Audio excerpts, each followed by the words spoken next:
दोस्तों 1945 में एक के बाद एक परमाणु बम के हमले झेलने के बाद किसी ने यह सोचा नहीं था कि एक समय ऐसा भी आएगा जब जापान की टेक्नोलॉजी दुनिया के बाकी देशों के मुकाबले सबसे आगे होगी। तो वहीं दूसरी तरफ समय समय पर नॉर्थ कोरिया से परमाणु हमले की धमकी मिलने के बाद भी साउथ कोरिया बिना किसी परवाह के दिन प्रतिदिन टेक्नोलॉजी के सेक्टर में प्रोग्रेस करता जा रहा है और आज इन दोनों देशों की टेक्नोलॉजी बहुत ज्यादा एडवांस हो चुकी है। वैसे दोस्तों आपको क्या लगता है, जापान और साउथ कोरिया में किस देश की टेक्नोलॉजी सबसे आगे है? आज की वीडियो में हम आपको यही बताने वाले हैं, लेकिन उससे पहले इस चैनल को सब्सक्राइब करके बेल नोटिफिकेशन को जरूर ऑन कर लें। तो चलिए शुरू करते हैं। सबसे पहले बात करते हैं ऑटोमोबाइल के बारे में।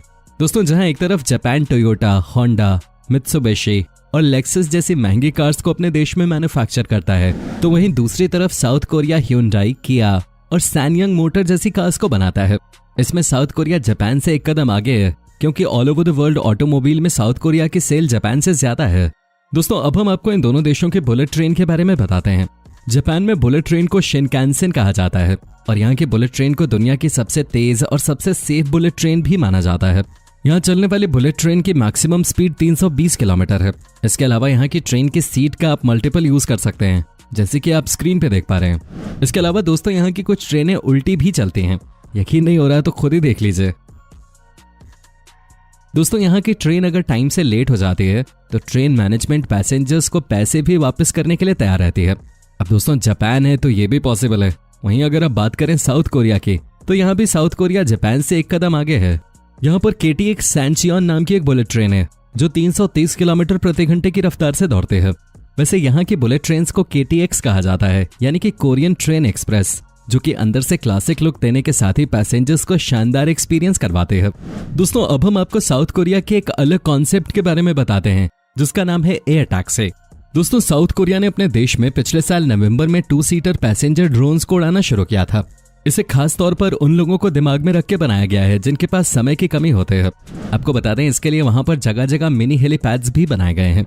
वैसे दोस्तों साउथ कोरिया की देखा देखी जापान ने भी अपने देश में 2023 तक एयर टैक्सी को उड़ाने की तैयारियां कर ली हैं। अब दोस्तों ये तो आप जानते ही होंगे कि जब हमारे देश भारत में कोई हाईवे बनाया जाता है तो उस हाईवे के रास्ते में आने वाले पेड़ पौधों और बिल्डिंग्स को तोड़ दिया जाता है। लेकिन दोस्तों जापान इस मामले में दुनिया के किसी भी देश से बिल्कुल अलग है। जापान में अगर किसी हाईवे को बनाते समय कोई बिल्डिंग उस हाईवे के रास्ते में आ जाते हैं तो उसे तोड़ा नहीं जाता, बल्कि उस हाईवे को उस बिल्डिंग के बीच से निकाल दिया जाता है। जी हाँ दोस्तों, आपने बिल्कुल सही सुना।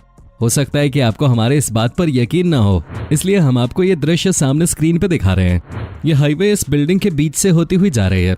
दरअसल दोस्तों जापान के ओसाका शहर में 16 मंजिल की एक इमारत है जिसका नाम है गेट टावर बिल्डिंग, और इस बिल्डिंग की खासियत यह है कि इसके बीचों बीच से एक हाईवे गुजरता है, और ऐसा करने वाला जापान दुनिया का एकमात्र देश बन गया है। इसके अलावा दोस्तों अगर हाईवे या कोई इमारत बनाते समय कोई पेड़ उस प्रोजेक्ट के बीच में आ जाए तो ये लोग एक खास मशीन की मदद से उस पेड़ को जड़ से उखाड़कर दूसरी जगह लगा देते हैं, जिससे उस जगह का इस्तेमाल भी हो जाता है और हमारे पर्यावरण को कोई नुकसान भी नहीं होता। तो वहीं दोस्तों साउथ कोरिया में जब कोई हाईवे बनाया जाता है तो इनका रिकॉर्ड है, ये दुनिया में सबसे कम समय में अपने देश में हाईवे बनाकर तैयार कर देते हैं। वैसे दोस्तों अपने देश में जब कोई छोटी सी भी सड़क बनती है तो जब तक इलेक्शन ना आए वो सड़क पूरी तरह से तैयार नहीं हो पाती। हाईवे की तो बात ही छोड़ दीजिए। अब दोस्तों हमने आपको ये तो बता दिया कि जापान और साउथ कोरिया दोनों ही देश टेक्नोलॉजी के सेक्टर में किसी दूसरे देश की तुलना में काफी आगे हैं। लेकिन दोस्तों अब हम आपको इन दोनों देशों के टेक्नोलॉजी के सेक्टर में इतना डेवलप्ड होने का मेन कारण बताते हैं। दोस्तों आपने देखा होगा कि भारत और बाकी देशों में गर्मियों के दौरान स्कूल्स में छुट्टियां कर दी जाती हैं, लेकिन जापान में ऐसा नहीं होता। दरअसल वहां स्कूल्स बंद ही नहीं होते। टीचर्स और बच्चों को गर्मियां हो या सर्दी रोज स्कूल आना पड़ता है। इन एक्स्ट्रा डेज में टीचर्स स्कूल में बच्चों को आर्ट्स, साइंस, स्पोर्ट्स और कई इंपॉर्टेंट चीजों के बारे में बताते हैं। वहीं दोस्तों अगर बात करें साउथ कोरिया की, तो जितना साउथ कोरिया के स्टूडेंट्स को पढ़ना पड़ता है उतना शायद ही किसी और देश के स्टूडेंट्स को पढ़ना पड़ता होगा। यहाँ के स्टूडेंट्स को एवरेज 14 से 18 घंटों तक पढ़ना पड़ता है। जी हाँ, इनका स्कूल सुबह 8 बजे से शुरू हो जाता है और रात के 10 बजे इनकी छुट्टी होती है, जिसके बाद ये घर जा पाते हैं। आपको बता दें वहाँ के स्कूलों में टाइमिंग को लेकर ये खास मैनेजमेंट है और इसके पीछे वहाँ की सरकार कहती है कि बच्चे जितना पढ़ेंगे उनके लिए उतना ही कम है। दोस्तों अब जाहिर सी बात है, जिस देश के बच्चे इतना ज्यादा पढ़ेंगे वो देश तो आगे होगा ही। दोस्तों यहाँ के टीचर्स की एक और खास बात है, यहाँ के टीचर्स कभी भी रेड पेन का इस्तेमाल नहीं करते। दरअसल साउथ कोरिया में लोग रेड इंक का इस्तेमाल करने से डरते हैं। यहाँ के लोगों का ऐसा मानना है कि रेड कलर खून का रंग होता है, इसलिए ये रंग मौत का साइन है, इसलिए यहाँ के लोग रेड कलर का इस्तेमाल नहीं करते। दोस्तों अब हम आपको इन दोनों देशों की एग्रीकल्चर टेक्नोलॉजी के बारे में बताते हैं। दोस्तों भारत में चावल की खेती जिस प्रकार से की जाती है उसी तरह दुनिया के कई देशों में चावल की खेती की जाती है, लेकिन जापान ने इसमें भी कुछ अलग ही कर दिखाया है। जापान चावल की खेती के लिए कुछ ऐसा करता है जैसा आप स्क्रीन पे देख रहे हैं।